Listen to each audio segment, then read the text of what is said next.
This show is brought to you by Blue Apron. Blue Apron is the #1 fresh ingredient and recipe delivery service in the country. Check out this week's menu and get your first 3 meals for free with free shipping by going to blueapron.com/Joey. That's right, get your first 3 meals for free and you get free shipping at blueapron.com/Joey. Show is also brought to you by CISO.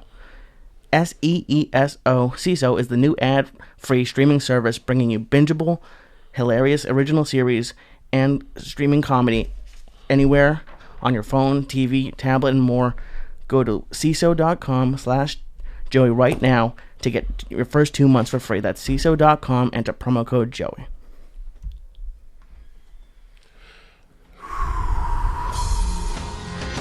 Kick that motherfucking mule, Lee. It's Wednesday motherfucking morning.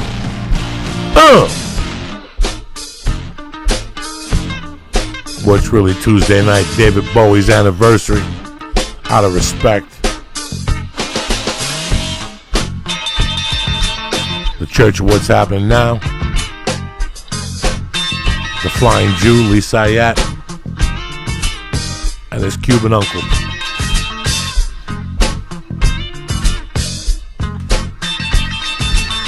Here we go. Oh shit.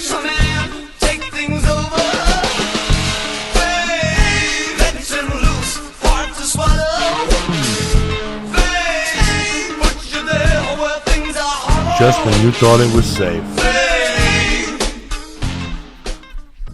Greetings, cocksuckers. We're back from the podcast world. I hope you guys are doing well today. Myself, Lee Syatt. Our guest canceled at 6:30. Who does something like that? But what are you gonna do? That's what you deal with when you live in California with these fucking oh my god, egg white motherfuckers. It's a flood. It's a downpour. I'm like, it's crazy, people. I'm not even turning my windshield wipers on. If you fucking, since last week we've been hearing about these storms we're gonna get in Southern California. The fucking clouds, and they show people around the country. So I have my friends calling me, going, "Oh my god, you got 20 inches of snow." I'm like, "I'm looking at fucking sunshine." What are you talking? It's like the other day they said they got 2 feet of snow in New York. I called my buddies, like, "What are you talking about? We got 5 inches." The fucking media report, the weather report, there's such fucking. Ever since I lived in Colorado, I don't believe the weather anyway. Like, I don't believe the weather, especially here in Southern California. I don't believe it till it's here because the sun fights to fucking get out of here. Everywhere else, it taps out. Like, if you live on the East Coast, it just taps out for like 3 days. Here, the sun fights to death.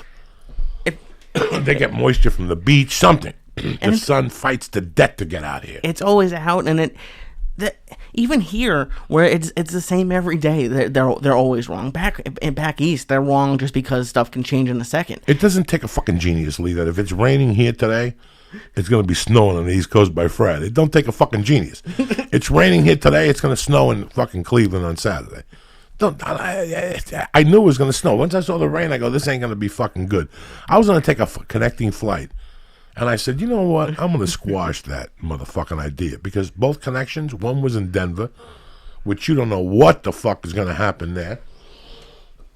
Good place to get stuck, though. You get a massage, your feet cut, they can sniff your toenail. They'll do everything at the Denver airport. They don't give a fuck. They'll fucking cut your hair. There's a room where you can take a nap. Oh, yeah. And pay. They got everything at Denver. But the other airport that I had a layover in Chicago, I said, you know what? Fuck that noise. That fucking airport's the kiss of death. That's the fucking kiss of death. That fucking place, every connecting flight is late. Plus, your flight's always 2 miles away. So you're never going to make it just on fucking principle. You should sit and watch those flights. When you get there, just watch the flights and see if they were delayed. Where, in Chicago? And Colorado, yeah, whenever you get to... Oh, no, I'm just listening. I'm going to fly. I'm going to get the fuck out of here. Flight free, non-stop, no drama, okay? I'll get upgraded by fucking the time I fly on Thursday. Everything will be beautiful. Oh, yeah, when you get upgrades. Yeah. It's funny. I looked in the plane today. There's nobody in that fucking section, so they better give me a fucking ticket. Do you know where you are on the list yet or not yet? They don't tell you till... Nah, they don't tell you. But I got clout. You know what I'm saying? I know people. I don't know nobody at United. Those cocksuckers. I don't know nobody. Oh, you see a plane got turned around? Have you ever had that? A plane got turned around. They were going from Australia to San Francisco. And this dude was sitting in between two apparently Indian guys, and he started getting mad and saying racist stuff. They turned the plane around and made it land in New Zealand and had him get off. And they'll arrest you. Oh yeah, they said that he had to wait in jail until another airline agreed to take him home because United wasn't going to do it. They don't fuck around no more on planes. They're not fucking around no more. Have you had anyone lose it on a plane? I had a friend of mine lose it at an airport one day. He's not allowed to fly in that terminal or airline no more. Oh God. Because he was late and they closed the fucking plane on him. And it was his fault, and he got mad and kicked the fucking counter. Done. You're not even allowed in one of those terminals, they told him. He can never fly Delta again or be in one of those fucking terminals. Wow.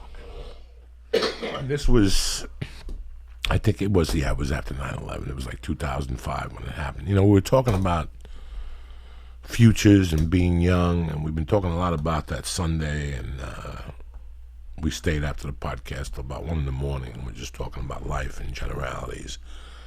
I'm 53 and Lee's 28. It's a big age gap, and it's funny hanging out with Lee over the last few years doing the podcast, him coming over, whatever.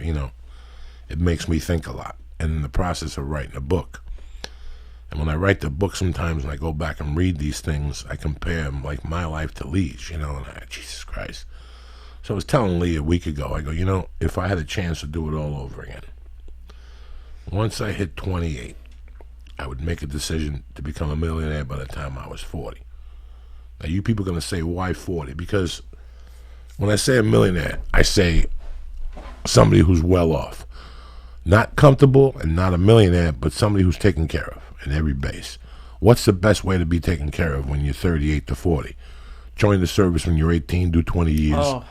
Come out when you're 38. You got full insurance, full benefits. You go back to school, and you have a thing called a pension. And those pensions don't fuck around. Those pensions pay you some fucking money every month. So even if you get a part-time gig doing security work at high pay, you're not doing that bad. I think you get because my cousins are both in the Air Force, I think you get something like 75%. And then they both bought houses at the same age I am, nice houses.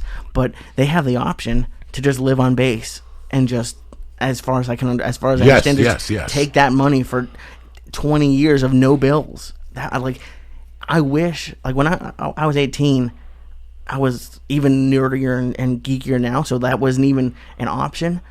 But it's funny about 28, like you said, it's the first time I've really started thinking about my 28 age. is for 28 and 26 to 28 is when you've already been brokenhearted. You already went to college. The job you wanted, you didn't get. You already, it took you a while to get a job. Maybe you got a job. Now you're paying back loans, and you find yourself working, ironing a shirt every night, living with 3 guys, drinking, and all of a sudden you're like, at the end of the week, I got no money.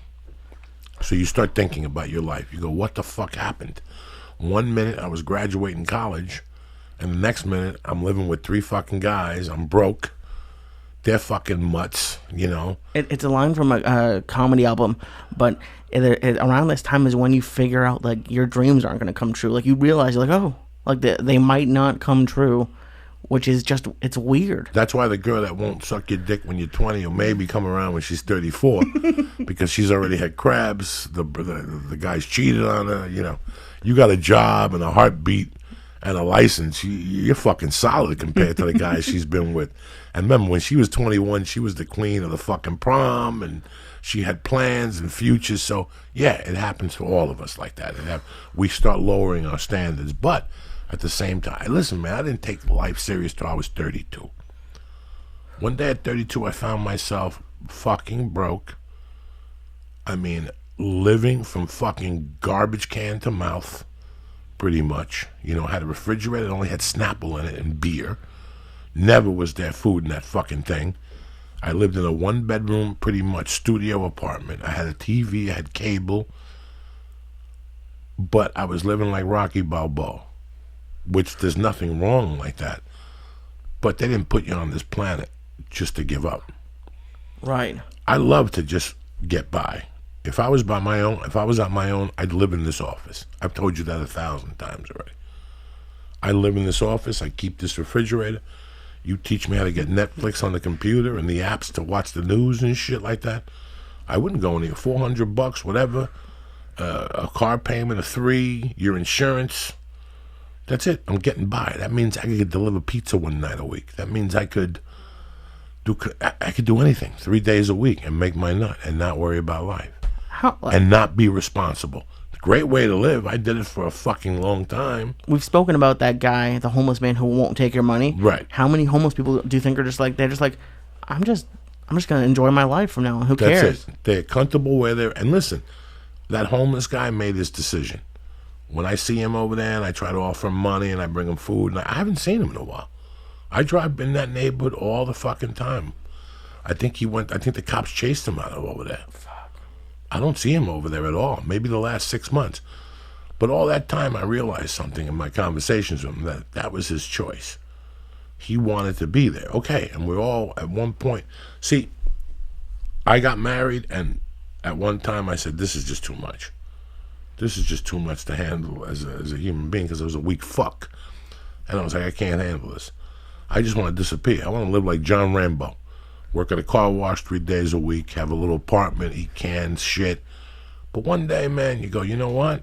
I got friends, they got wives, they got houses, they got cars, and they got lives. How do I get a fucking life?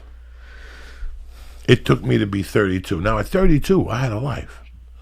When she walked out of that house, Lee, I had a life. It wasn't the best quality life. I was taking care of myself. I was eating good. I was exercising. I was making money. I would always take some type of class. But I was just sailing along. I was just waiting to fucking hit something. I knew this was not going to be forever. I knew it. I fucking knew it. I'm like, this is not going to be forever. There's no way I'm going to be 40 and estimate Rouge with a truck and come home and play with my kid for 2 hours, and then on Saturdays and Sundays, I got the fucking weekend off. Saturdays, I watch the kid, and Sundays, I go to the in-laws for dinner. This is it. This is it. I did time. I was a loser all those years. I was in a rocket ship. I stole. I turned my life around for this fucking boredom. It was boring to me. I was like, I can't, I need something else. So for like let's say 70% of Americans who live that life, roughly, maybe it's 50-50, who knows? Are they lying to themselves? Are they really not happy? Not at all. Well, we had a discussion earlier about people. We have a friend that paid their dues for something for a few years, and we were talking earlier, we don't think that he understands what he got himself into. Absolutely. You know, and that's the first time I mentioned it to Lee. Lee had mentioned it to me once before, but I never saw it. But from Lee and I's conversation the other night, guess how many people that happens to? When you're 18, do you think you could really make a quality decision about what you want to be? I thought I could. I thought I did. In your head, what is the percentage you think of people that at 18 went to college with an idea what they wanted to be, and that's what they're doing today? Today, maybe like 20%. I think it's low. Is that how low it is? I think it's low. Because that's the question is like, is what if they went to school for it? There's a lot of people who are doing, even if it's a good job, maybe they went to school for history and now they're, I don't know, like a marketing person. Like I think there's a lot of people who change. Isn't it like most people have 3 to 5 careers? Isn't that what the stat like this? Is that what it is? I'll look it up or something real quick. But it's something like people. How many of you had? You've had multiple. Yeah, but I'm a loser. I didn't have multiple careers because I was a winner. I had multiple careers because I was a loser. First of all, I didn't know what I wanted to do. Right. Second of all, I was always buying time because something was coming, or at least I thought something was just going to bump into. Like I was going to pick up Sylvester Stallone driving a limo. He's going to put me in a movie, or I didn't fucking know. That's the pipe dream I had. Okay, so I had a bunch of jobs because number one, I was lazy. Number two, I thought they were going to hand it to me, and they're not going to hand it to you. So I did the easy way out. I became a fucking petty thief. And then in the meantime, petty thieving, when I get sick and tired of petty thieving and turn my life around, I get a job at a place as a cook. Well, I'll be a bartender in a year.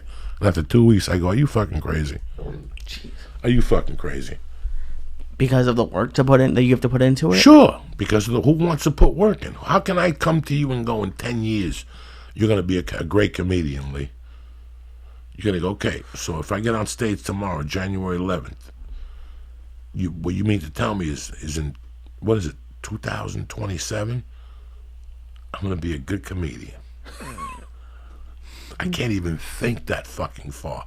And I'm 50 and I've gone through it. So I can't imagine a 28-year-old wrapping their fucking head around that. When I was 32, Lee, I was out of options. Okay, so I had no reason. When I was 32, I was out of options. I had nothing. When I tell you nothing going for me. So I had two ideas. I had one, I could try this comedy shit. And when I first started comedy, remember, I started comedy in 91, and I was like, listen, this is going to happen. I'm not going to do what Lee does. Lee's an asshole. He gets on stage every night. He's a fucking asshole. I'm just as funny as Lee is. Lee's been doing comedy 4 years. I could wipe my feet, but this was my thinking. My thinking was that I was going to be in a comedy club, and Jerry Lewis was going to see me and put me in a movie. That's what I really thought. Like, that was how delusional the coke and life and fucking, this is way before Kim Kardashian, but there was somebody who was Kim Kardashian at that time who had me confused that I was going to just get on stage one day and Alan King or David Letterman or somebody was going to be in the audience walking through and they were going to see me and put me on their show and I'd be a famous stand-up comic. I had no idea the work that went into it. Would you daydream about it? Oh, absolutely. Like, this is all going to be differently. Don't worry about this. Give me $20. Come on. Listen, when fucking they see me at that comedy club in 2 weeks, you're going to be begging you give me more money. Like, that was my fucking honest, and I'd fuel that dream with cocaine and actually fucking buy it. Like the asshole that we are at that age and when your mind is that thwarted. So I started in July of 91. It took me till September of 93 to realize that pipe dream was never going to happen. Never, ever going to And that's happen. not even that. I bet there's people who smoke the pipe a little bit longer than you did. That's only 2 years. And I buckled down and I said, you know what? If I'm going to do this, I have to do this right. And I put together a plan.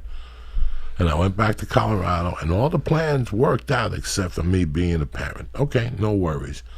But even throughout that whole downshift and the state of mind I was in, I kept getting on stage. It didn't matter. I kept getting on stage. Who gives a fuck? Keep getting on stage. You're in pain, you're mad, get on stage. Talk about it on stage. And that's what I did. And by 94, which was 2 years later than that, I really had a dream. Not to be famous or nothing like that. At this point, I just wanted to be a working comic that nobody knew about.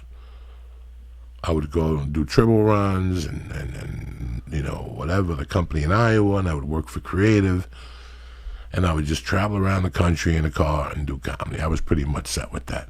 Never did I think about millions of dollars. Never did I think about... You never would, like, sit in bed at night and be like, oh, I can't wait. Dog, what esteem that I have to actually say to myself, not in 1991 when I was delusional. Once I knew what you had to put into comedy and what went into it and the work and everything, there was no way I thought about millions. I thought about being a break-even working comic, and I was fine with that. You know why?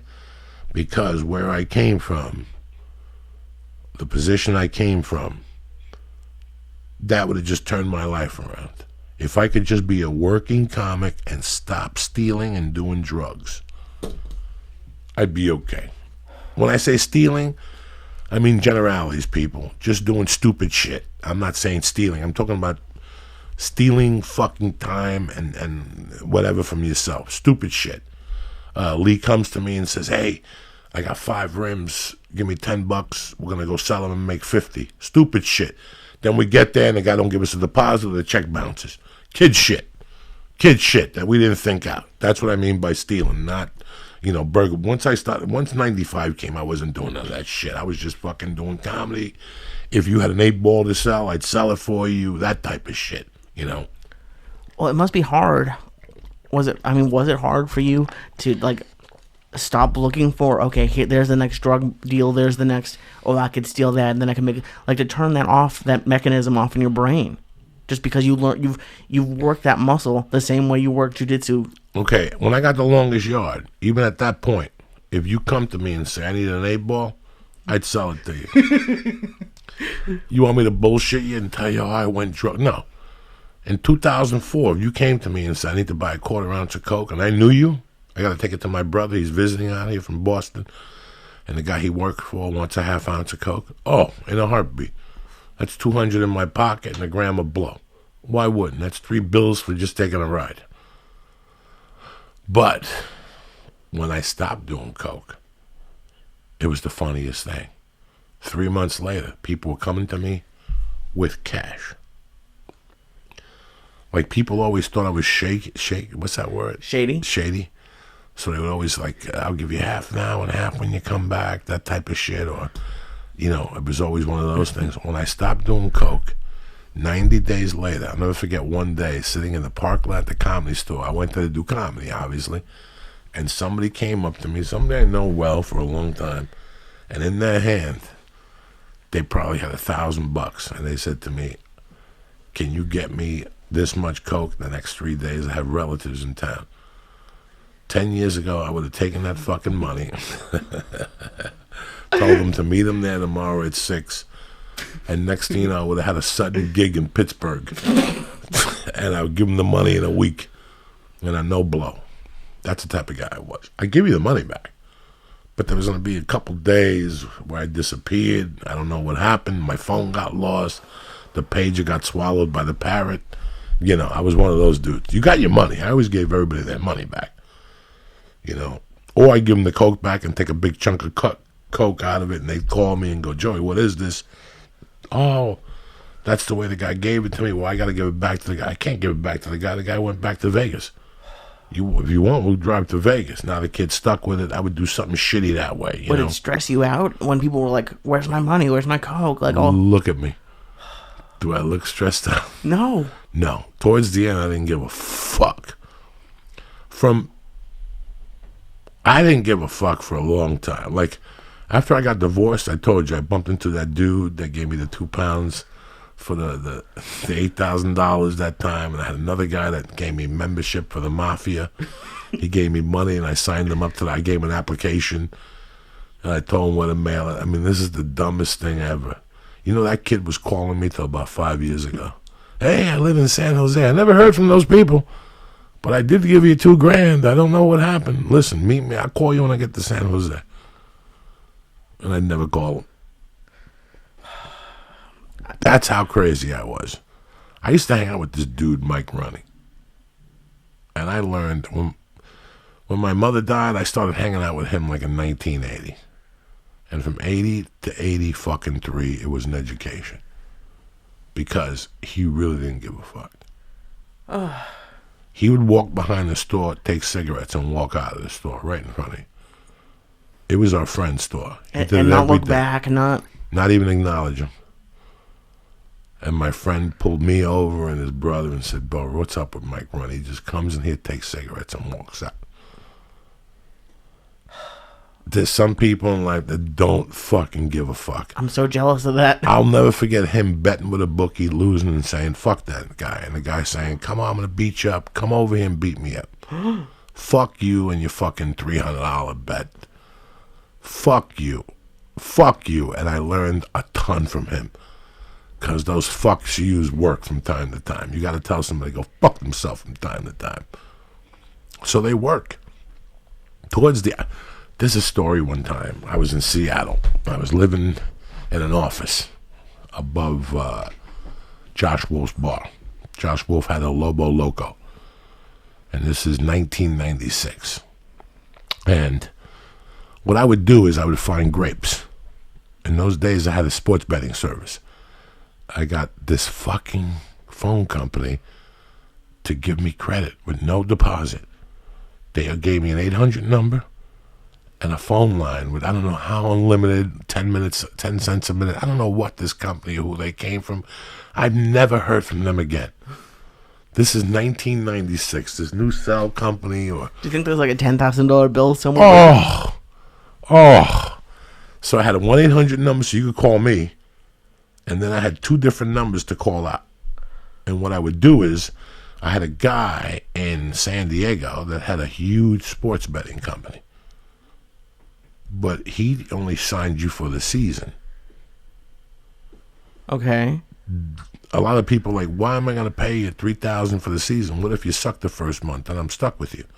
That's where I come in. He would give me your name, and I'd call you and go, Lee Syatt, Pete LaBamba here. You know Pete LaBamba is? Not really Pete, but I don't have time right now. Pete, listen, shut the fuck up. I got your name and number from my friend. He says you want to roll for the year. I don't want to sign people for the year. The type of player I am, in 1 fucking month, you're gonna get so much money, you're not even gonna want to know me no more. But I can't. I got a lot of customers, and I'd make up some cockamamie story on how I'm gonna sign them for a month, $2,250 for the fucking month. Unlimited. If whatever I get, you get. If I get Chinese ping pong, if I get 2 fucking goldfish that are wrestling in a park in fucking Chicago, you're gonna get the winner of that fucking ad. And I'd sign them for the month. For unlimited picks. Unlimited picks. And I'd give them 3 picks a week. Tops. They'd be calling me for 7. Fuck you. 3. We're gonna make money. I'm gonna give you 1 on Saturday, 1 early, and then the winner of the Sunday night game of the total. Did you have any sources, or were you just picking them for yourself? I had some sources, but I was picking them myself. I knew some of the football players in the Seahawks, and I'd ask them creepy questions and shit. What would you ask them? Like, who's looking good at practice? I'd ask them, when you played against these guys, how was the defense? Did they hit hard? What do you think? Stupid thing. Not enough to make you bet money on it, to be honest. If that's what you're asking me. That's just like, yeah. I wouldn't even know. Every time we talk about this sports betting, I can't believe you got people to pay just for like what you think is gonna happen. Well, at this time, yeah, but when I worked for a service, they had real information. They would have people and reps and shit like that. Oh, really? So they would actually... Yeah, the reason why you paid them is because when I worked for the big company I worked for, he had people. Wow. He had coaches and different players, and he just had people. They had I forget what college it was for, but like 2 or 3 weeks ago, they had an assistant coach who wasn't even at the school anymore. I think it was what's the one in Texas? It's a D, whatever it is. I think like he was giving offensive game plans to other coaches. It's crazy, and that's it. That's all you need. So I didn't know those type of people. I knew the type of people that would tell you that the quarterback's knee's fucked up. There's no injury report on it. Oh, so if he gets hit once or twice, it's going to be bad. He's not going to be able to throw that far. Like different things that you knew that nobody else knew. And then during the game, you look like a hero. Oh, yeah. His knee hurt. What I tell you, his knee you follow me?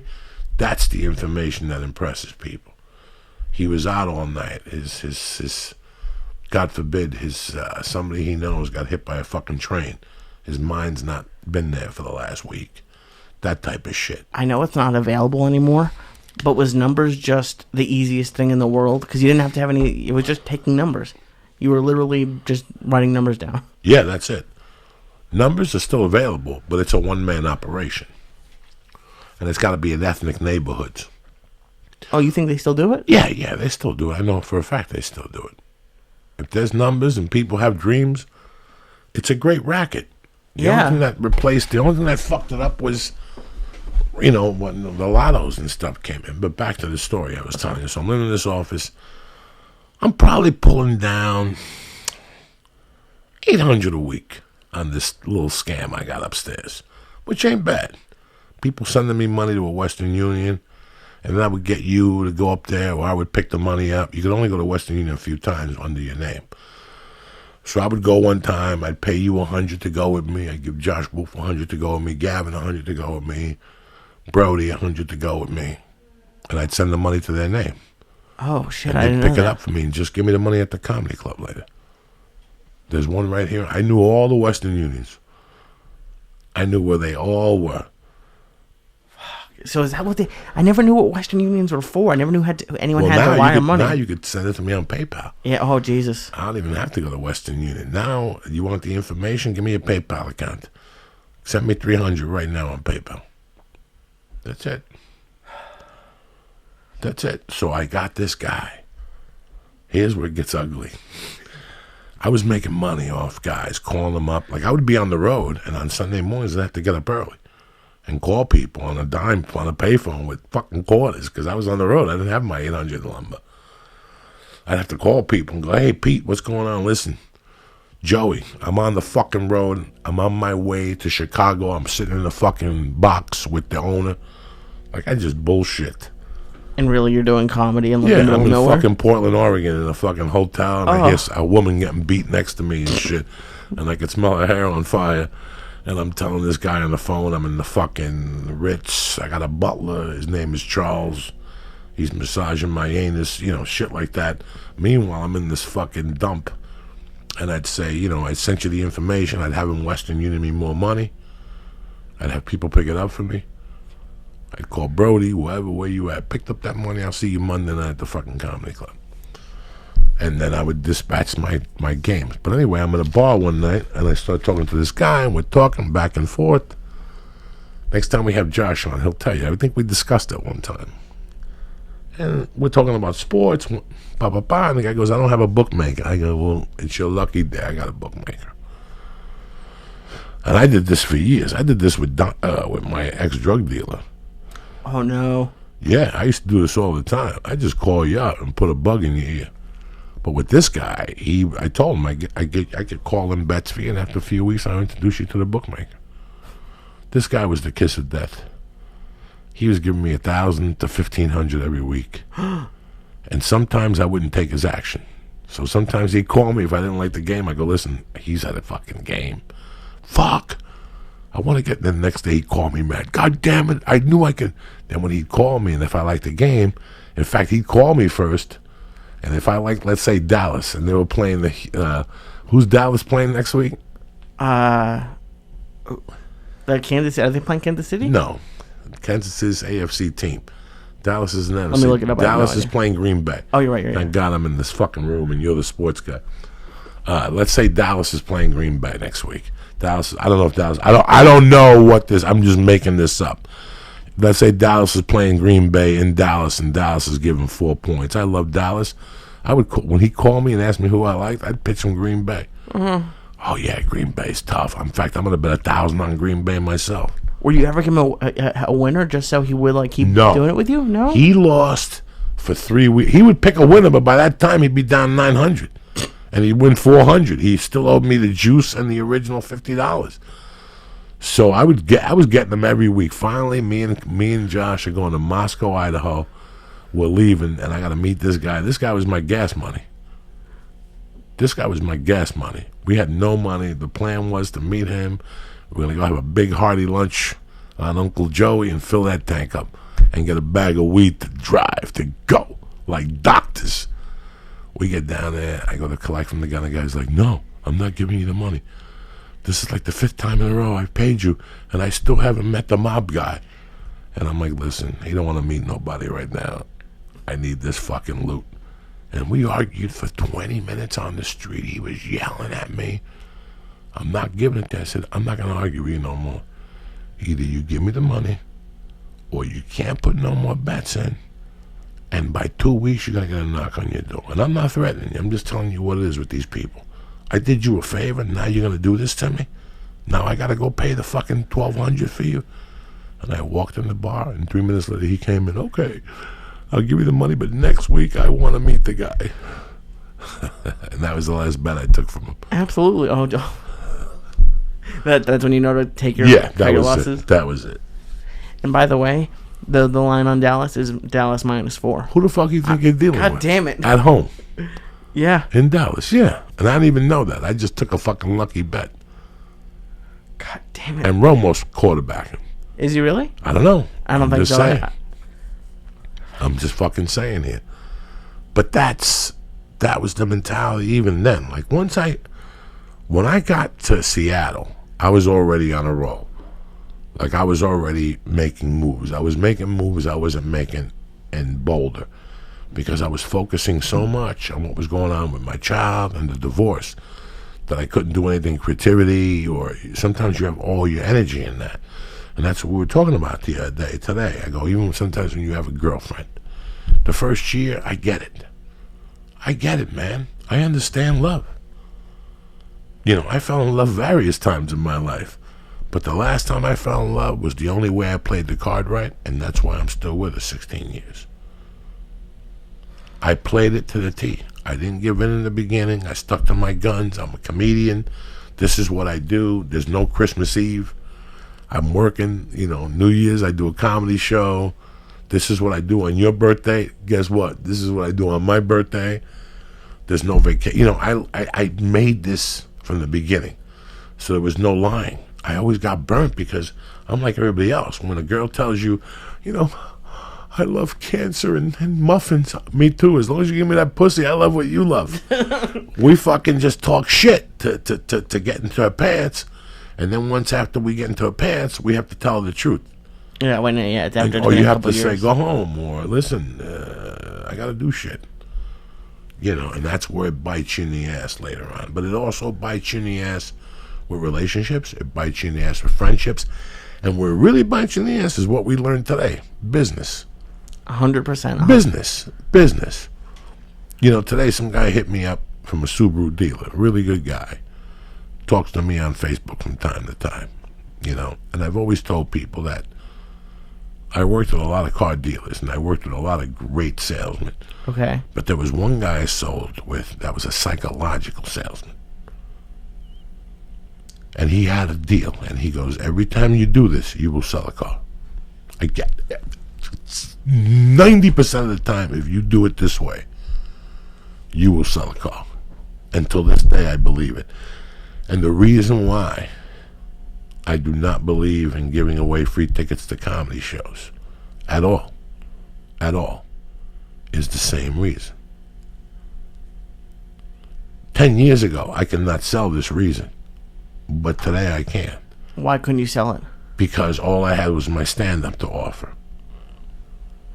Now, when you come watch me, you pay for the podcast, you pay for the stand-up, the videos with JRE, you know, all that stuff. This is the payoff from all that stuff. Are you with me kind of, sort of here? Yeah, all those years of work where maybe you didn't get paid for it, or you got 20 because bucks. I didn't know any work around stand-up. Okay. Now, we give you free content. You know, there's the YouTube videos. All this shit is just us fucking around. I don't think of money or nothing. When I started doing this shit, I didn't think of money or nothing. It was just to get ourselves out there so people would come to the fucking shows. I think that's you're paying for experience. You're paying for the years of open mics. And that's why some people are like, well, I could do this for half the money. Like, yeah, you could. You could get a comedian for a show for $100, but it's not going to be as good as the comedian for 500. Who's not going to be? It's crazy. People always want to nickel and dime you, but if you're really paying for experience. Well, but that's one. You know, we were talking about today. You were talking about a certain situation that there was no deposit taken, and I tell people all the time the deposit. And I didn't write this. I didn't invent this. I just learned this through the car business. That guy Artie Pressler, God bless his soul wherever he is, one of my all-time favorite Jews. He turned me into not a car salesman, but a salesman. He really did. It's like tomorrow, it's going to be a year that I walked into Alberto Crane School. And it's one of the best things I ever did for myself in my life. I'm not a world champion jiu-jitsu guy. I'm not going to the Pan Americans. I get beat up by blue belts, and I am a blue belt. But the commitment, just that I kept going and all that shit, I like that. I can't wait for it for 2 years to tell you guys. I've been there for 2 years. Because even at this age, you have to stick to something. You know, I wanted to talk to you about this, about control factors, that you think I'm crazy. I know that you go home at night and talk to Paul and go, Joey Diaz is crazy. And I know that people have mentioned it to me, but I want to tell you where it came from. I didn't have control of drugs over me. And I didn't have control of me stealing. But I was a fucking thief and all that, and I had no control over my drug habit, and I had no control over myself. So I found different ways to control myself. You know, I didn't get fat till I got older. When I was younger all those years, that was my control to the T. When I told you I would eat a can of tuna fish with salt and pepper, I ate a can of tuna fish with salt and fucking pepper. One summer, somebody said to me, "Dog, you got heavy." I didn't get heavy. I just gained weight. I took that so personally. For a summer, I ate tuna out of a fucking can and American cheese and a protein shake every fucking day. Why do you think that is in part of your life? Like, you can be so disciplined, but in other parts you can't control. You know, I didn't believe in letting everything go out of control. Okay, so the drug is out of control, and there's nothing. I have $100 in my pocket, and I have $200 on that table for rent. I could snort the $100. I would snort all $300. There was no control. There was a club when I was growing up called Quintessence. This is when I started my little stupidity. I started my little stupidity like in high school. On Friday nights, I wouldn't go out some nights, and it would drive my friends crazy. As a discipline, I would not go out. To punish myself, everything in the world, I would not go out. Just to prove to myself that I had control in some areas. Then this club opened up called Quintessence, and all my friends would go up there, and they would all come back with the same stories every fucking night. By this time, it was 1983, 82. I never walked into Quintessence. I didn't give a fuck if 8 of my best friends were going. I would refuse to go up there. And I never went up there, and that was the discipline. That was the only part of my life I had discipline over. Did you not go out to not do the drugs? Because No, because I could do drugs on Saturday nights. Some nights I just stayed in and did drugs. No, I can't lie to you and tell you I wasn't doing drugs. I would just stay in with a gram of coke and do it by myself. So what was the point of proving this to yourself if it's like the least bad thing that you do? That I wouldn't go in there. That I wouldn't go in there. That's why when I say to you, I won't eat Chinese until I go to New York, and you look at me like, right, yeah. I stick to it. When I tell you I won't eat no other pizza but that Joe's, I'll eat a slice or two as maintenance until I get to New York next year. You think I'm kidding? You know I'm right. No, I know you're right, but here's the thing. It's like it seems like you pick it randomly. It's like, okay, I'm gonna be really strict, but fuck ranch, fuck, like it just seems like you have like really weird sticks in the sand, and I understand them. Like when you explain it to me, I get it, but it's just like, why does he care about Cuban steak? Like why? Like I don't know. I'm blanking. Why does he care about donuts? Why does he care about where I get my donuts, or why does he care about where I get my pizza? Like who gives a shit? Because I always want you to get the best. Yeah, but then you say you want to live in the office. Then you say at that point in my life. Okay. Listen, when I'm living in this office, if I'm going for $900 a month, guess what? I think I'll be eating some Subway sandwiches. Right. Okay, which I did. When I first started comedy, I ate more veggie cheese sandwiches than you ever dreamed of. I would never eat those fucking nasty cold cuts. But I would inhale those veggie cheese sandwiches on the road, one 6-inch for lunch and the other 6-inch for dinner. That's what you got to do. That's what you got to do. Those chips, I'd steal a bag of chips on the way out. I'd fucking drink so much Mountain Dew in those Subway sandwiches, Mountain Dew would be fucking coming out of my eyeballs. Because that's what you have to do. If I'm living here, you don't think I'm going to be getting a pizza from 7-Eleven at 1 o'clock at night when I walk down there hungry as a motherfucker and that bad pizza staring me in the face? Because if I'm living here, if you're walking on ice, you might as well dance. I might as well. I still wouldn't eat ranch dressing. I still wouldn't do a lot of things. But I think I would eat one of those pizzas because that's a situation I put myself in. That's a situation I accepted to be in. Oh, okay, so it upsets you because I have the means to not eat Subway, or why are you doing this to yourself if you can afford the extra $3 for a nice sandwich? It's not your lifestyle.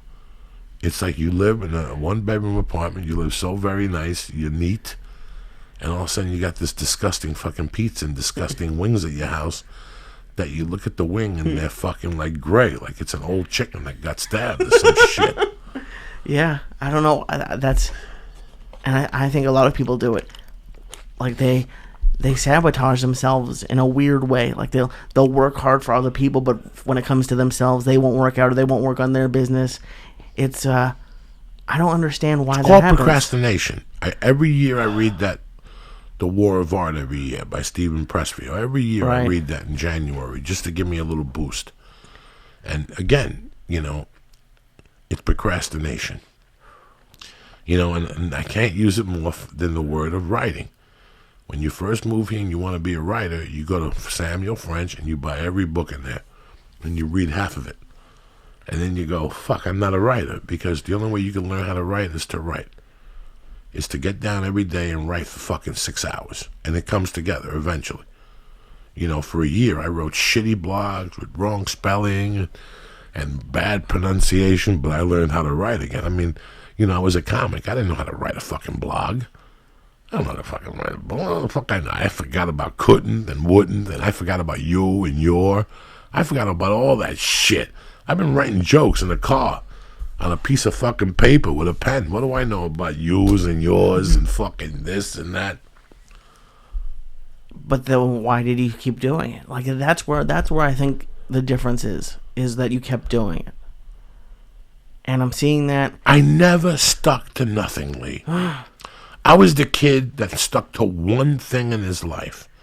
From the age of 6 to the age of 14, I went to karate religiously until to the age of 15, maybe even 16, till really? My mother died. That long? Wow. That year I went to karate religiously, except when those 3 years I went to Catholic school. I would only go on Saturdays, but I'd stay the whole day. Like I'd go at 10 and stay for the kid class, the other kid class, the adult class, and the sparring class. Like I wouldn't get home till 4, and then from there we'd go into New York City to Honda, and we'd buy fucking swords and new chunks and stars, and I'd get a new gi. That's what I did on Saturdays when I went to Catholic school. Friday night I went to the movies. Saturday night I spent it with my family, eating dinner, talking at the bar. And Sunday I had breakfast with my family, lunch with my family, and then I'd go to school. And that's the only thing you stuck with is martial arts. Martial arts. Once I quit martial arts, the only thing I stuck with was drugs. For 27 fucking years, I stuck it out with drugs. That's a fucked up thing. I didn't join Scientology for 27 years. I did drugs for 27 fucking years. Then realized that was a fucking wrong turn. Okay? 27 years. And then, in all my fucking stupidity, I got into comedy. And I knew I had to stick with it. Because I had nothing else. Nothing else. And who wants to be fucking 40 with nothing else in their fucking life? At the age of 40, okay, was I successful or anything? Not at all. I'm still not fucking successful. Let me tell you what I was at the age of fucking 40.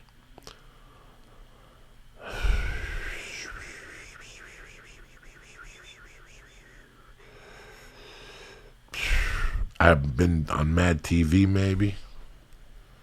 I'd shot a pilot for CBS. I did basketball. I was featuring and co-headlining. But I still had no fucking self-esteem. I mean, I still was doing fucking drugs. So none of that shit mattered. As a kid? So at 40, I did have a direction. You had a direction? Is what I'm trying to say. I had a direction. Now it was up to me to take it levels. But that's in my head. At 40, let me just put you at 18. By 40, I'm running. I'm a CEO. I have a mansion. Like I think 40 is like you're basically done.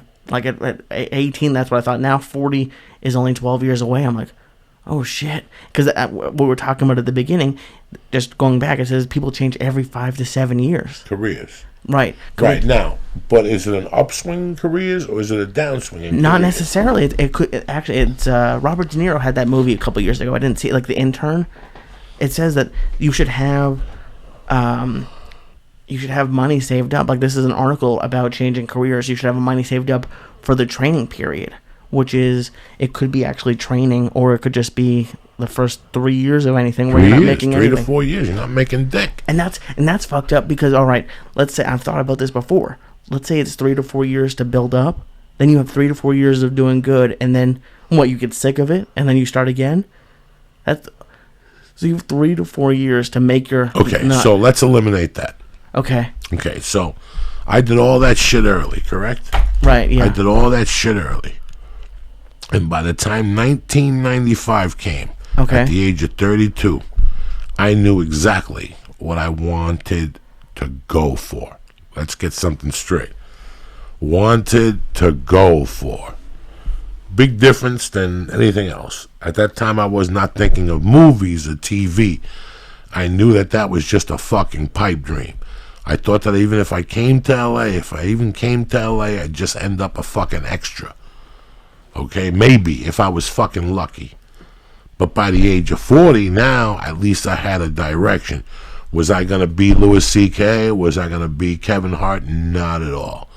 But I knew one thing at 40. I could make a living.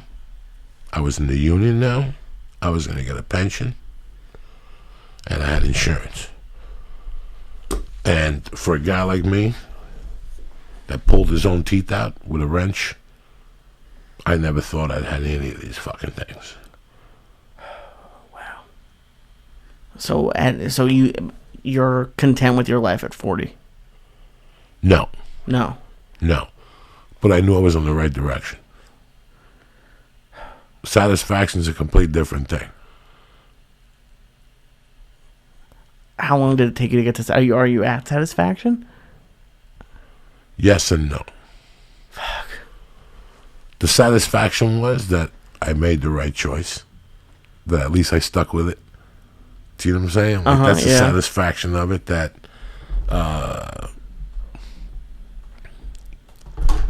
I did something. You didn't quit. You have a full career in comedy now.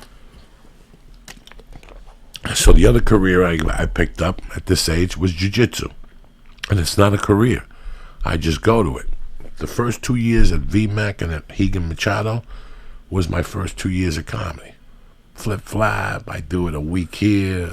I'll take this week off. My body needs to rebuild. Who the fuck are you? What are you, Steve Austin? Suddenly you know what your body needs. Yeah, no.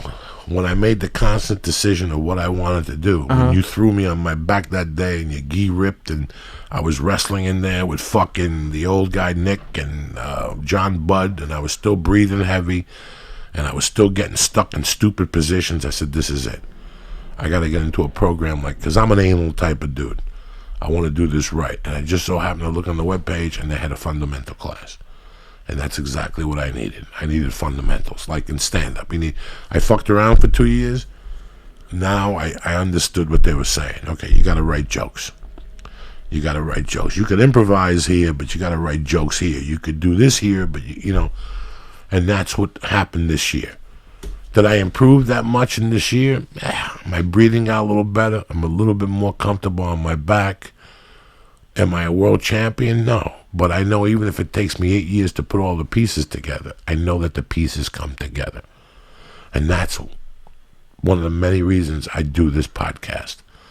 When I first started doing this podcast, I did not think we would get to these heights or we would be at this getting downloads or whatever. I did this podcast to let everybody know that you could get there. It's all bullshit that they feed you. You could get there if you really want it. If you really fucking want it. So Lee and I started talking shit Sunday night. We were both high as fuck, and we were babbling here, and we were talking about being 28 again, and what things you would do. What would I do differently? I would have never gotten married. I would have used this. Now, you got to remember, if I'm 28 now, okay? I'd use that Tinder app and I wouldn't stop till I got VD and gonorrhea and pimples on my face or whatever. I don't know. That's why they invented that app, guys. So you don't need to get married. Everybody's in. Everybody knows what time it is. I'm going to meet you. You're going to meet me. We're going to do some jumping jacks. And then I'm going back to my life and you're going back to your fucking life. And we won't tell nobody. Okay? And I would take 4 years, like Lee said, which would be a transition period. What would the transition period be? A transition period is you take a look at your bills. You really take a look at your bills. And you go, what can I live without? Underwear? Never again. Bro, I haven't had cable in a year and a half, and I'm the biggest TV nerd in the world. You look at your schedule and you go, what do I not need? No, even you. Even a guy like you. Right now, if you came to me tomorrow, I go, all right, let's take the Volkswagen back. Let's go get a 7-year car with no payment. You know, insurance is paid for. It's a solid car. It's checked out. It's got low mileage. You're going to drive an import. It's not going to blow up. Okay? It's not going to have a nice leather sheet. The bedroom you got, we're going to move that same bedroom up to fucking Tarzana. And make it a studio. You know what I'm saying? You're going to get your computer, blah, blah, blah. I mean, that's... And you look at that, and right there, boom, you're ready. But Joey, the gas, well, we're going to figure something out for the gas, too. We're going to get open mics around there for your gas. You know, you cut. All that shit needs to cut. That's the 4-year transition. And I'm seeing a similar thing with opening an office or starting a business. There's all these things out there that you can spend money on. Hiring a CPA, getting a nice bigger office, getting the nicer furniture. I learned from you. This year I got a computer chair for my house. I went to that secondhand office furniture place. I was like, why am I going to pay for a brand new chair when I can get one for $40 that's just as good? That's your first. At least my first impulse is always to spend more money, pay my way out of the issue.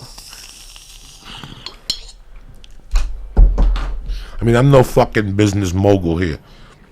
A couple of years ago, Lee calls me up. There's an office in Facebook.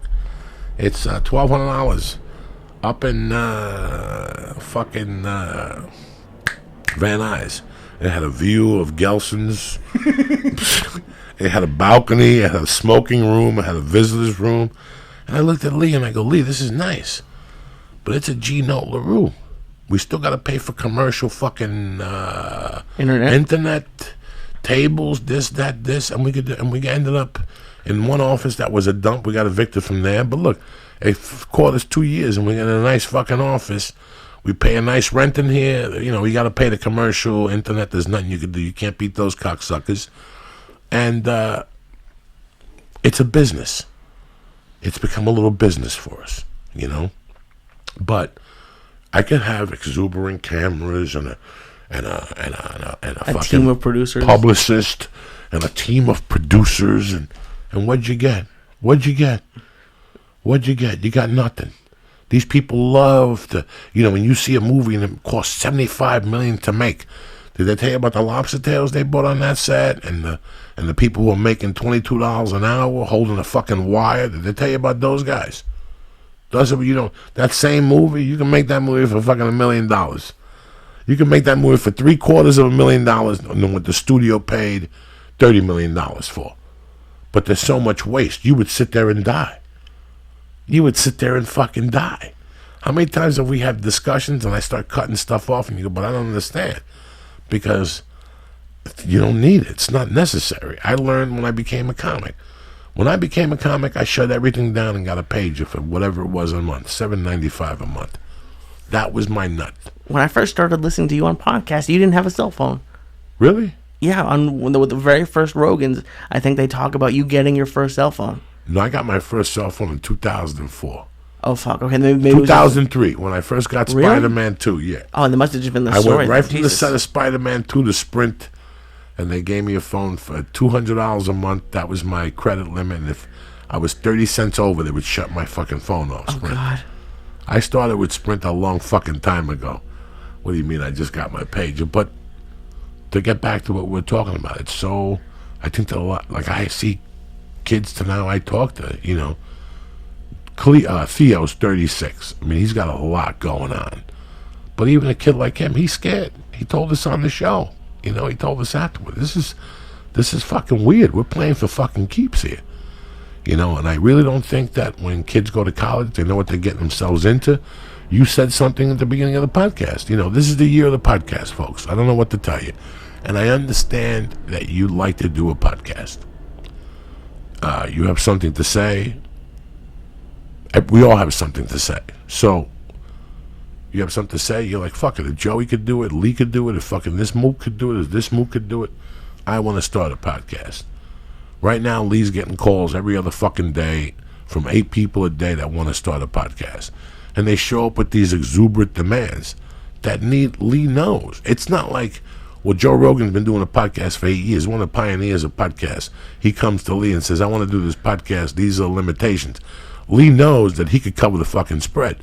But some guy that's been an accountant and all of a sudden wants to show up here and do a podcast and do all these outlandish things, talk about football and flowers and fucking veterinarians and all this shit, it just doesn't, so Lee has to deal with this shit.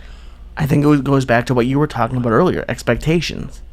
If you want to do a podcast for you, for the people who like what you do, but it's not going to, people are contacting me and they don't come out and say it, but in reality what they're saying is, I want to be like Rogan. I want to, and that's great. But the reality is you have to it's not gonna be as easy as just starting a podcast. You know what they sound like? The people who are like me in 91 who thought that they were gonna get on stage one time and get discovered. Right, yeah. That's the fucked up dream of what's going on with podcasting right now. And listen, I appreciate your dream. We all got to start with a dream, but I want your expectations to also be, wait a second, I'm doing a podcast with a wrestler, a professional wrestler. Let's talk about opera. No, nobody wants to hear about opera from a fucking wrestler. If you're a wrestler, they want to talk about your experience as a wrestler. I'm a comic, a criminal. I did time. I'm a parent. I'm a fucking 1,000 things. I love music. I love to eat food, you know. And that's the thing. If people could just look at themselves and be like, okay, I wanted to talk about UFC, but then there's Rogan, there's Fighter and the Kid, whatever. But I really like horses. I really like taking care of horses. I'd much rather you do that and do something and talk about something that you love than okay, well, all these I like UFC, my buddies like UFC, we're gonna get drinks and talk about UFC. That's great. Now I'm sure you'll have a good time. What they really mean is, I want to have a conversation with my friends, and then just do that. But it's, and there's some of them that are fine and they're great, and there's different levels, so expectations. But to come in with expectations of being a show that's going to get ads, and you're talking about the same stuff 7,000 other podcasts are talking about now, it's just not realistic. And not that I have the perfect formula, but I've seen what you've done, and that's really what I've done this past 5 years. Is watch you ask me questions. You're very nice. You always ask me. I give you some ideas, but I've watched you,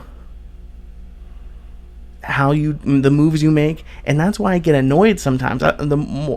Sometimes I tell Paul you're crazy. More often than not, I get pissed because what you're saying is not what I was taught, and you're going against it, and you're like, well, fuck them. We're gonna do this. We're gonna do that. And it might not happen 6 months, but then it happens like 3.5 years later, and I'm like, motherfucker, like I don't know, and that's what I want, but I don't think you can do it without the experience. You said about the college thing earlier. I think it's a very big difference that first time you're looking for a job out of college, because now the job actually matters. Listen, Lee, you have to lose before you could win. Why? Because that's just the way it is. It makes that win a lot better.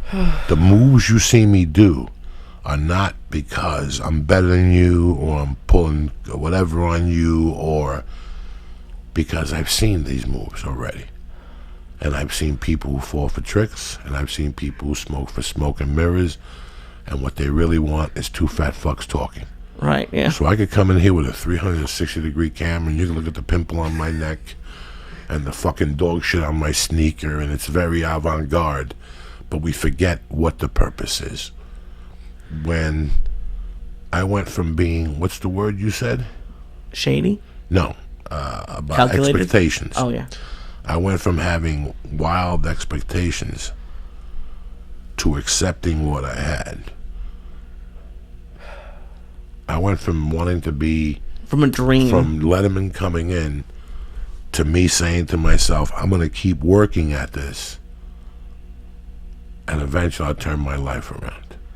I didn't go for the big fucking picture. All I wanted to hear was, what did I really want? I didn't want to fucking live my life with the cloud of fucking going to prison all my life. What does that mean? That on the 30th of the month, you come to me and you go, Joey, we don't have the rent on the 1st, and all of a sudden you go and you're safe an hour later and both of your guns are missing. You follow me? I didn't want that to ever happen. Not that I was going to go shoot somebody, but maybe I know where there's a pound of cocaine that I could go rob and $10,000 in cash. I was the type of guy that was that much of a loose cannon, that when things were going really well, I would have a bad week and fucking falter, like just fall apart. And I'd start thinking about robbing this guy, the contacts I had made the last 3 or 4 months while I was doing great. Just as one bad thing happened. And I'd end up right back at planet fucking zero. Now I'd have to leave because the people are looking for their coke and they think they know who, you know what I'm saying? So I got sick and tired of living with that. I wanted to eliminate that. Did I want to be rich? Not at all. I was content with a single fucking bed, a studio apartment, a television with cable, and a shower and a shitter, and I could go to Rouse. What's that place where you buy clothes for less? Food for less. No, the other place. Oh, Ross. Ross. I go to Ross, and I get 3 shirts for $18 with a weird stitch on the neck. I was very content with that. I was very content with that. But then something happened on the way to the fucking dance. Because I always wanted to be Charles Bronson. I always wanted to be Sylvester Stallone and live by myself in a fucking cave. I met a woman. And you know what, man? It's funny. Whenever you pitch a script, no matter what script you pitch, they always say to you, where's the love interest? And you sit there and you go, this guy don't have no fucking love interest. And all of a sudden you realize that, you know what, man? Every great story has a love interest. And that's what really happened. I ended up meeting my wife. I got those fucking stupid cats. I got a little fucking responsibility in my life. I couldn't put it all on her shoulders, even though I was addicted to blow. And every month I'd raise my income by $50 to $100, you know. And when you're doing comedy on commission only basis, people, that's a lot. That's a lot to look at, you know. And I had simple goals: $1,500, $2,000, $2,200, $2,300. For me, it was a big deal when I stopped losing money every month. Just when I broke even. That was exciting for me. Just breaking even, you know. And I think that people put their expectations high, and then they get cracked. You know, you go to school, Lee. You asked me an interesting question before, and I didn't make that statement to make anybody feel bad. You go to school, Lee. You go to college. You marry your high school sweetheart. You have 2 kids. She gains 80 pounds. She don't want to suck your dick no more. You're 35. You've worked at the same company for 8 years. For you to get fucking promoted, the guy's got to die twice, and he ain't going to die in the next 20 years, so you're never getting fucking promoted. You know, and you look at all those things, and that's when life becomes hard. That's when you see those people who drink after work. That's when you see substance abuse problems. You're basically stuck. You're stuck. You know, you become a slave to your fucking stupid shit. You're stuck, man. You're fucking stuck, man. And I've been stuck. We're all fucking stuck.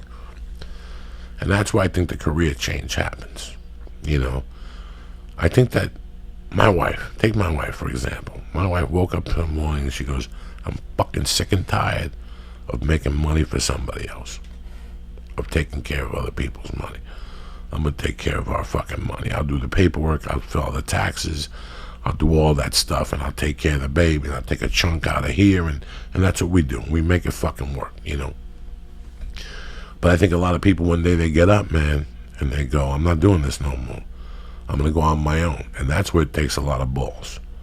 Even if you fail one time, I ain't mad at you, because you still took a fucking shot, man. I really like If you don't take that shot, Lee, that's when I get mad at you.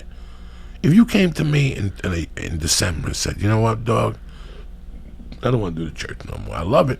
I still want to be a guest on here once a month, but I don't want to do it no more.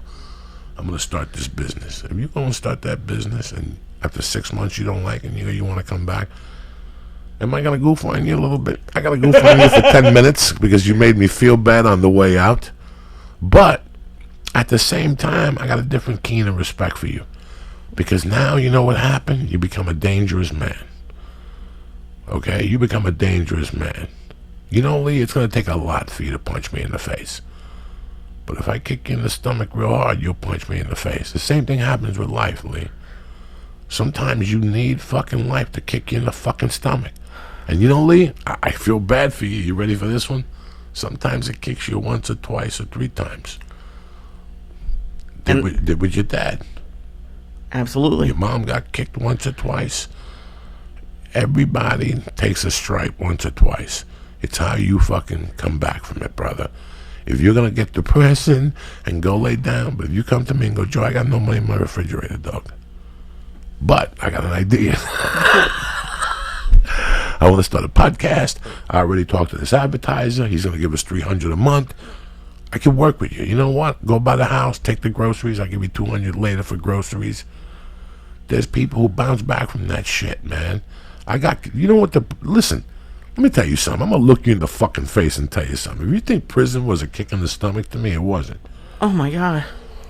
It wasn't, because I expected it. That's how much of a lowlife I was from day one. Oh, my God, Joey. Prison was not a kick in the stomach to me. You know what was a kick in the stomach to me? My divorce. The words, the lies, what was done afterward, I could not believe I was involved in this situation. And I would never wish it on anybody, especially to get lied to and for your ex to move your child in with another man. And we could go on here for hours. That destroyed me, because I've always said the hardest thing in life is holding your little girl and smelling another man's cologne on her. Or your little boy and holding another man's cologne on him. There's nothing worse than that fucking scent. When you have a child and you get a divorce and all of a sudden your fucking kid's calling that fuck daddy. And he's coming to you with that cologne on, and and you gotta smell that shit. Nothing rips your insides apart more than that. That was the real kick in the fucking stomach for me. But it was a kick in the stomach in many levels, Lee. Not just, I wasn't heartbroken about the divorce as much as what went on after the divorce. And then the levels of pain, her lying to the court that I did drugs and she never did a drug, her moving the kid, her not letting me see the child. Then I lost faith in society all over again. I was just getting faith when my mother died. I just started getting faith. I wasn't mad at the system for putting me in jail. Not at all. Not at all. It was not a kick in the stomach, guys. In fact, it was an illumination in my fucking life. What do you mean illumination? It let me know what I could do and what I could withstand. In 1,000 different ways. Before prison, I can't live without marijuana. I need to smoke marijuana, bitch. Wait till you go to prison and ain't no marijuana. For you motherfuckers that got sleep apnea and can't sleep, you'll figure it out in prison. And for you non-peanut eating motherfuckers, you'll figure it out in fucking prison. Peanuts are good in that motherfucker. I don't like sardines. Wait till you go to prison.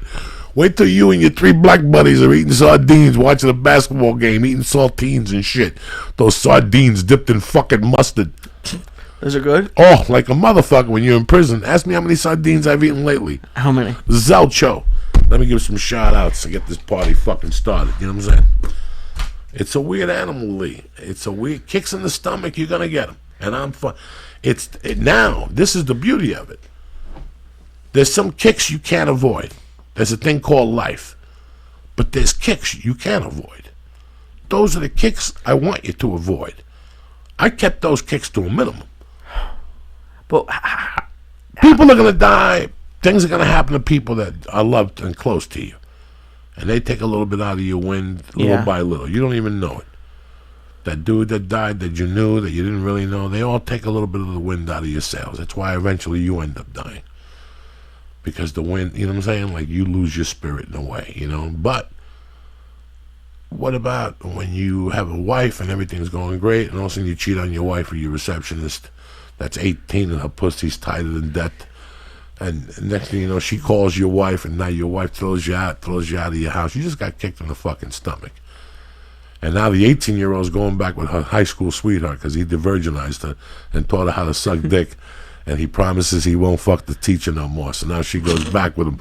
So how the fuck are you gonna? Now that's kick number one. You got to start from scratch.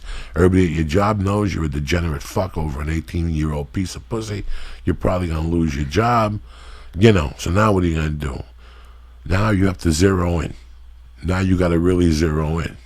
How do you focus on your life? Because I had a situation last week where I didn't realize something I was doing was stupid, and then when you look at it, you're like, oh, I was being an idiot. Like, is it just from doing it too many times and then realizing it again, or can you be more focused as a human being on what you're doing and see yourself making a mistake? I love how people fucking drink Red Bull and take all these pills for focus. There ain't nothing that alerts focus more than fucking hunger. When you're hungry, you'll focus, bitch. Think about that. When you're hungry, you'll fucking focus. And you'll zero it all in, and you'll figure out how to do it. I got very hungry after my divorce. I thought about how many things I fucked up because of this marriage. Like how many things I wanted to do, but you had to change your plans. I'm always very happy that I got into comedy. I was so brain dead at that time that I didn't know if I could even step on stage. So I'm very happy that I got on the stage. That somewhere a fucking wind from an Indian god fucking blew me up to that fucking stage. I'm really happy about that, So, like I said, if I was 28, I'd stay single. I'd keep my job, but at the same time, I'd be starting a business on the side. Whether it's online, something light. You buy T-shirts from this guy for $1 and you sell them to Lee for $3. Something light. And the same thing. Just to teach you the business. Expectations. Not that you're going to make it. I don't want you telling your mom you're going to be a millionaire and you're going to sell little by little. And then you get to meet people. And next thing you know, you're printing shirts. And next thing you know, you're working for a dude. But guess what? He's a coke fiend. He went to rehab. So now you took over the business and you made a profit. And when he got out of jail, he figured he didn't want to sell T-shirts no more. So he just gives you the business. He sells it to you for $1 because you've been such a good fucking dog. And now you have a T-shirt business without even fucking knowing. That's how fast things could happen. You just look back after 7 years and you have it. And I can't tell you how many people were trying to convince me to expand and do more right when I first started. And I had to fight them. They were like, oh, you should get an office. You should start pitching to these groups and those groups. And I was like, I don't want to do it. I'm not ready for that yet. It's people push you way too fast. I don't know if it's Shark Tank or what it is. You and Shark Tank. Oh, fuck yeah. Shark Tank fucking... Shut the fuck up, Shark Tank. Let me give some shout-outs here so we get you out of here, Shark Tank. I'm being serious. Brandy Lynn, I love you, my girl. Jeffrey Collins, always on point. Jared Reynolds, my man Chris Bruins. Douglas is dumb, I love you. Ernie Zotz. Old man Lou. Michael McCann and Borderline Human, you sexy bitch. Keep doing what you're doing. I love it. You know what I'm saying? I wouldn't do fucking drugs. No. I would smoke pot. Okay. At 28, you're done. You done your coke. You did your ecstasy. You tried heroin. You did an orgy. You had a threesome. And now you know what you want and what you don't want. And that's basically it. Now you're setting, you got your wheels and you're ready to go. You work for somebody, you keep the lights on, you keep your refrigerator, you got your little money you're putting away, your little 401k. But at the same time, instead of fucking around and being part of a fantasy fucking club and jumping up and down, why don't you do something for 2 hours a night? After you take a shower and eat dinner and talk to your girlfriend, 2 hours a night, 4 nights a week, you get online and you fucking sell T-shirts or figure out a way how to make dough. There's 1,000 ways online. I didn't have these options. I had to go get 200 Quaaludes on the arm for 400. You know what I'm saying? Like, you got to get like 100 Quaaludes for $200 and sell them for $4. If you start with $200 commitments become bigger commitments. People, what about it? And I met him. Small commitments become big commitments. You know how I know? I'm here because of them. In both directions. Little commitments become small commitments. The main thing here is commitment. We started off at $100 a week to do YouTube videos. Little commitments become big commitments if you want them to. But some people have too much pride. And they forget that little commitments are how this whole party starts. Yeah, I'd love to for Exxon to call me and offer me $800,000 a year as a fucking this, but maybe that won't happen. What if they open a little window for me? And like I said, with a little bit of luck and a little bit of hard work and a little bit of patience, like I tell people, you go to like a place like Aspen, Colorado, you know how much, any ski resort, I'm sorry to say this, you know how much traffic there is in those places? What do you, like car traffic? Like, no, how many people come and go? Okay. Tons. Which means a guy like you that's smart, that really wants to put pieces together, he'd go to a place like that, and after 2 years, he could excel in something, whether it's something with skis, with fitting, or selling skis, or working on the mountain. There's always a fucking way to learn. There's always, and there's different things. There's always, all right, you start at Rouse. You start as a fucking clerk part-time. All of a sudden, you're in the union, and a full-time job opens up, and you move into that. And all of a sudden, they're looking for a night manager, a stock night manager at a different store. And you've been there for 4 years, so you got more experience than anybody. All of a sudden, you become the night stock manager. That really works. That really happens. But it's not going to happen if the little commitment, if you didn't start there as a checker for $6 an hour. And if you're not willing to do that. I don't get it. I never got that. What do you think with comedy? What do you think they were showing up with $200 for me to MC the first week? No. Not even $200? No, I was getting $50 a show at the broker, and that was like making $1,000 for an MC. You get $15. You get $10. Jesus Christ. Anyway, talking about small commitments becoming big commitments. 16 years ago, I hooked up with my wife, and she had a little cat named Finny, and between you and me, guys, I didn't really fucking care for him that much. I think my wife babied him too much. So I used to break his balls just to, make him fucking be a man. I used to chase him with the vacuum and do crazy shit like that. You put him through training? Yeah, I ended up loving this cat. I ended up falling in love with him and everything Cat stood for. And then I got Fidel.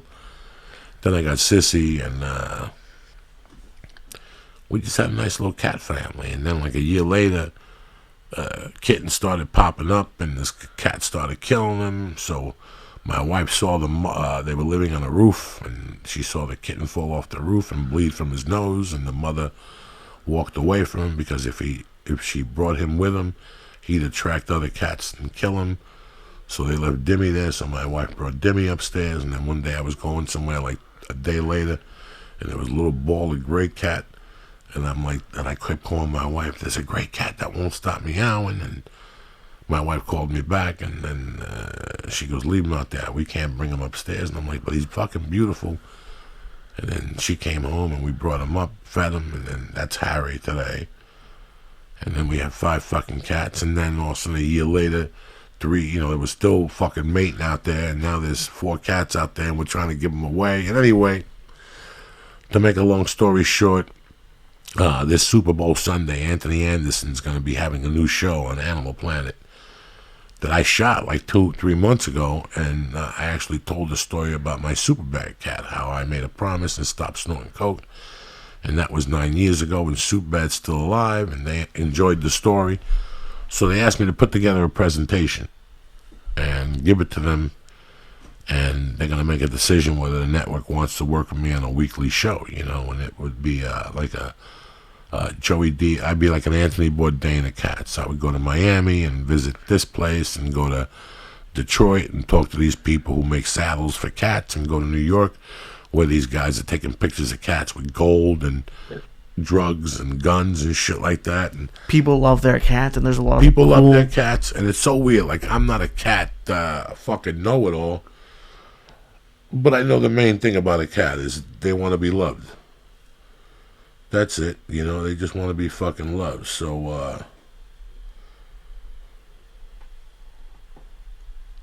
that's what I know about cats. And over the years, I've talked to different people and vets, and I talked to the cat women in my neighborhood. In fact, we're going to have one of these crazy chicks on the fucking podcast in a few weeks. So I'm going to put together a presentation for Animal Planet. You know, I'm going to go to a couple places. I mean, the public will never see it. It's not like I could put it out there. It's an interesting world. It's a page. It's like they call it a scissor reel or like a presentation, and it's like a little mini version of the show. It's going to be 10 to 12 minutes. I got to go visit a fucking a place where you take your cats when they're obese. Okay, cool. So I'm going to take Harry and Demi. They got pretty big over the last year in a cage and drive them down there. You'll be a part of that. Ah.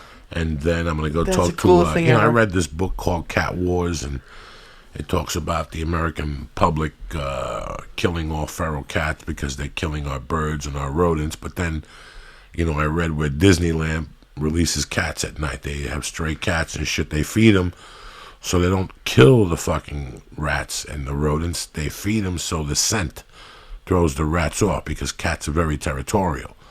And they do the same thing down in the Flower District right here in L.A. The lady does the same thing. She had a lot of rodents from mice and rats, and she got cats. So I'm working a lot off that book to prove some of the stuff that, like I said, you know, if my fucking cat kills your bird, my cat's the underdog, you know? And I don't mean that as a joke. You got wings, bitch. You could fly. My cat can't fucking fly, you know? You got that beak, you got the claws. Yeah, you got a bunch of shit, you know what I'm saying? So my cat catches you and he jumps off a tree. What do you want me to tell you? He's not even your fucking bird. And these people give a fuck about some dirty pigeon and shit like that. You know, and this is the society we live in. It's an ecosystem, Joey. Yeah, it's an ecosystem, and that they went to New Zealand, and that the fucking cats destroyed this fucking island. So in Hawaii, they put fences over the fucking thing. I mean, you know, and I understand. I get it, guys, but not to be that gentiled and fucking, we gotta call all Americans to kill their feral cats. For the love of fucking Christ, you know. So I'm going to shoot this the week of the 23rd, the 24th. I'm going to shoot like 4 days. Just little footage. We got to go to the Flower District, the vet. We're going to interview the vet tech. I'm going to have this dude on the fucking podcast. And it's going to be a lot of fun, man. I hope it gets picked up so I can be the new guy and travel around the country and talk to you fucking savages about your cats. How's that one for you, motherfucker? Maybe do a segment on cat videos or something every week. Who the fuck knows, you know? But that's what I'm thinking about doing right now. I don't think I could. They keep talking to me about these TV shows. I don't fucking want to work on a TV show. No. I'm having a good time doing the podcast, doing stand-up on the road. Doing stand-up on the road, I'm freely.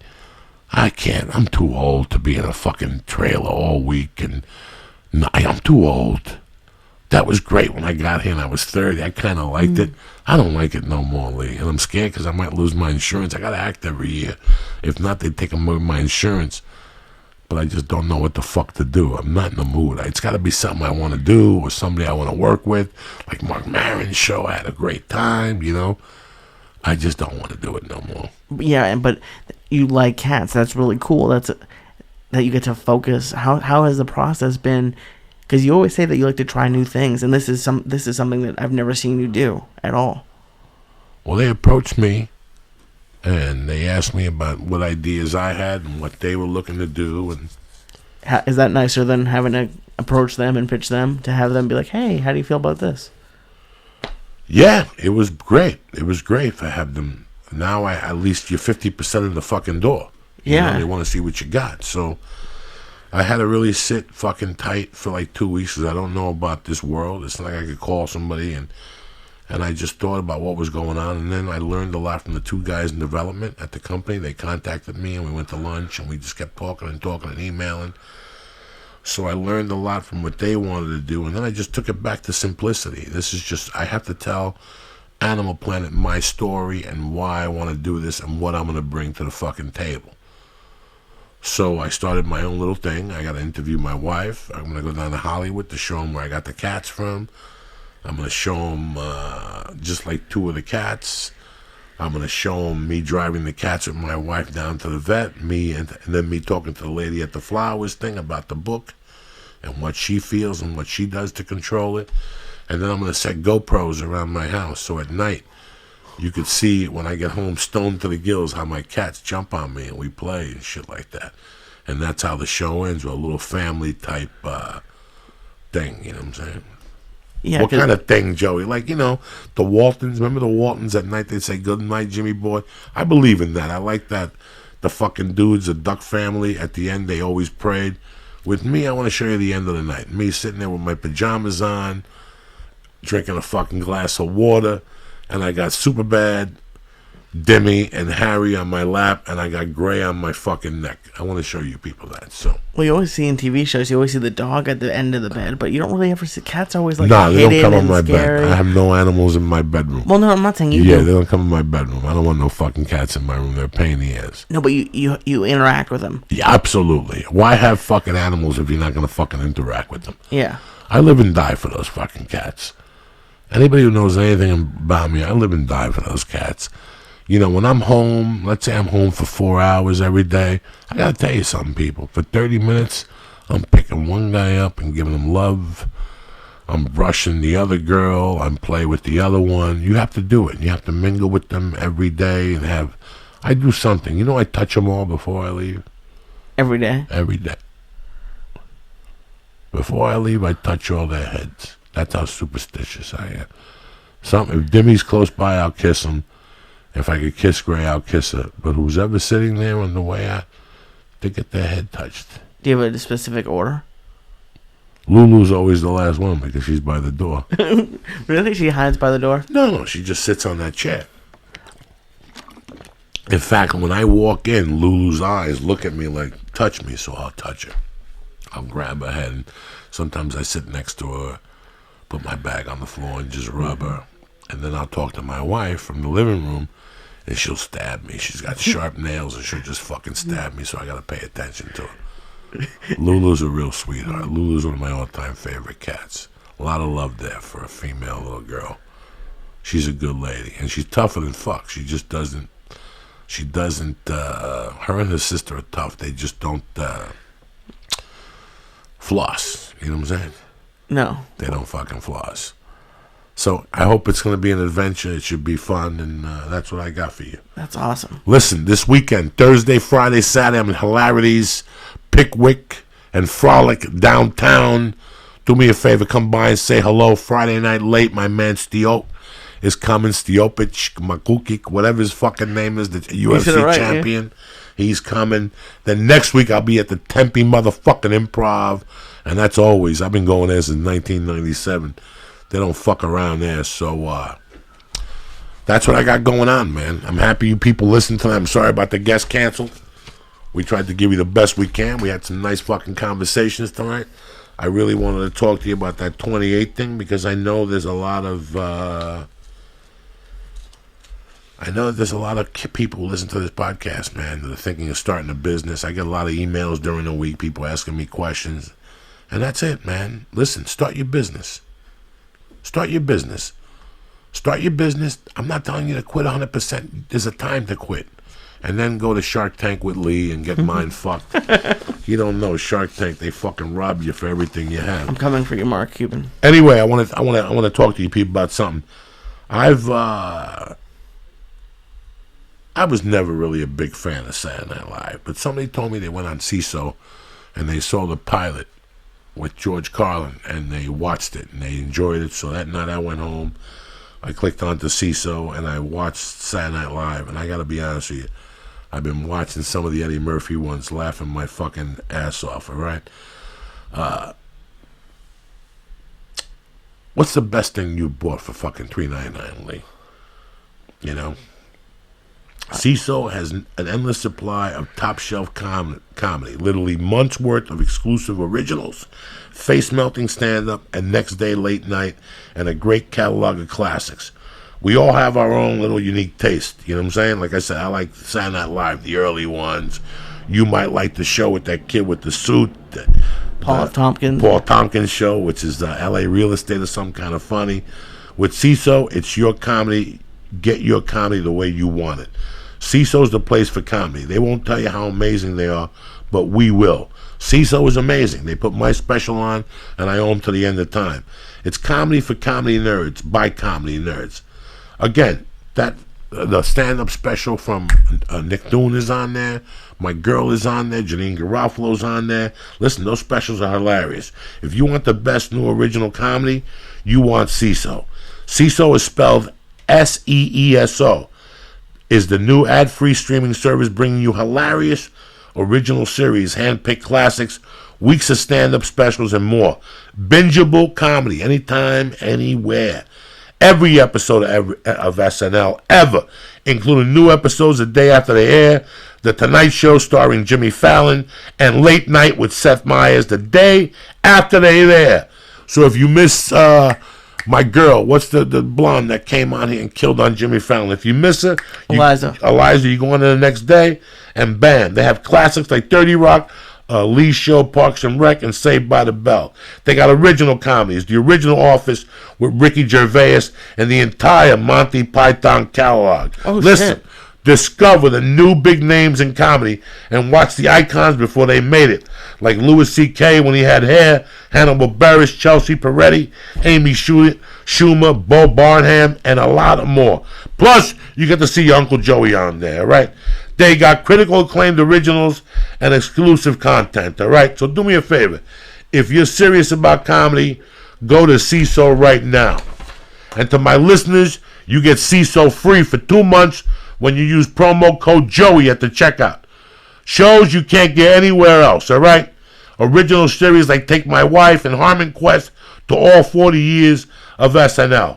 Go to CISO.com right now and sign up for 2 free months with the promo code Joey at checkout. That's CISO.com, promo code Joey. One of my favorites of all time. Lee loves on this shit. I don't know. He's got to get back on it. He's getting a little Mortovan over here, Lee. You gotta get your shit together there. Fucking, you get the girl moving in with you. You're eating bonbons and shit at night and making fucking crepes. You were looking all Slim Magoo when you were on Blue Apron. They had you on fucking point. You understand me? Not all ingredients are created equal. Fresh, high-quality ingredients make a real difference, so it's important to know where the hell your food comes from. All right, Lee's had a tremendous time making Blue Apron. He's never gotten a bad dinner. You know, he's always told me the next day, this is fucking pretty good. And I know Lee. Lee eats a lot of fucking whatever, but he tells me how it is. Plus, him and his girlfriend were making the meals together. It's something fun to do. For less than $10 per person per meal, Blue Apron delivers seasonal recipes along with proportioned ingredients to make delicious home-cooked meals. Choose from a variety of new recipes each week, or let Blue Apron's culinary team surprise you, all right? Recipes are not repeated within a year, so you'll never get bored. You customize your recipes each week based on your preference, and there's no weekly commitment, so you only get the deliveries when you want them, and delivery options, you could choose them to see what fits your needs. Each meal comes with a step-by-step, easy to follow recipe card, proportioned ingredients ready for you. All you got to do is put them in there, and they're prepared in 40 minutes or less. 40 minutes or less. Blue Apron's freshness guarantee promises that every ingredient in your delivery arrives ready to cook, or guess what? They'll make it right. They took care of Lee that one time. Check out this week's menu, all right? Let's say you want to do the 2-person plan. You got the seared chicken with the mashed potatoes, nice. Or the Pabille-style pork with citrus rice. Let's say you want to do the family plan. You got the crispy cod sandwiches with apple motherfucking coleslaw, and you got the honey mustard chicken with the wild vegetables. Can you beat that at the house? Do you know what the hell do you even know how to cook crispy cod sandwiches? No, you don't. That's why. This is what I'm going to do. I'm going to give you 3 meals for free. Free! And free shipping once you go to blueapron.com/Joey. Again, free. You'll love how good it feels, and you'll love how it tastes. to create incredible home-cooked meals with Blue Apron. So do me a favor. Don't wait. Don't play games. Go to blueapron.com/Joey. Start the year off healthy. Pre-portioned meals. You know exactly what you're putting in your body. Take a chance. Columbus did. Go to blueapron.com/Joey. I want to thank you guys for listening. You know I love you motherfuckers with all my heart. Like I said, Cleveland, I'll see you motherfuckers Thursday night ready to throw heat, stars of death, firecrackers, Chinese people, whatever the hell you're doing. I'll see you Friday and Saturday night. Lee Syatt, who loves you more than me, you little fucking Jewish ball of fucking fire, you. Nobody. I love you. All right, don't forget about us. We'll be back Monday night with my beautiful Kate fucking whatever her name is. Stay black. Uncle Joey loves you. Have a great weekend.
It was the 3rd of September. That day I'll always remember. Yes, I will. 'Cause that was the day that my daddy died. I never got a chance to see him. Never heard nothing but bad things about him. Mama, I'm depending on you. Tell me the truth. Mama just hung her head and said, son, Papa was a rolling stone. Wherever he laid his hat was his home. And when he died, all he left us was alone. Papa was a rolling stone, my son, yeah. Wherever he laid his hat was his home. And when he died, all he left us was alone.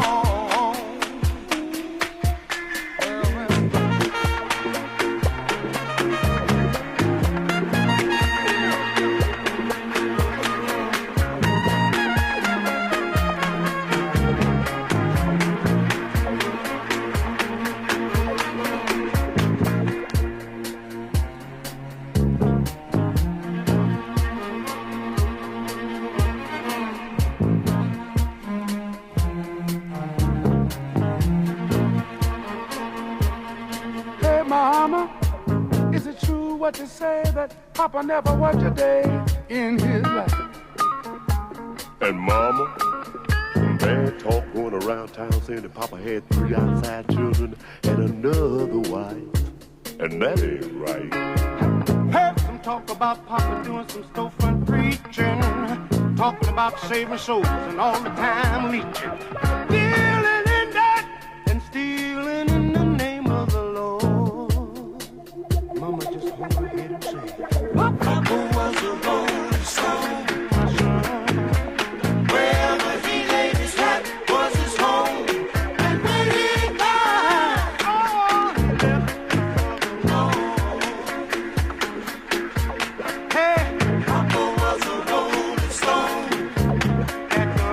Wherever he laid his hat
Papa would beg, borrow, steal to pay his bills. Hey, Mama, folks say Papa never was much on thinking. Spent most of his time chasing women and drinking. Mama, I'm depending on you to tell me the truth. Mama looked up with a tear in her eye.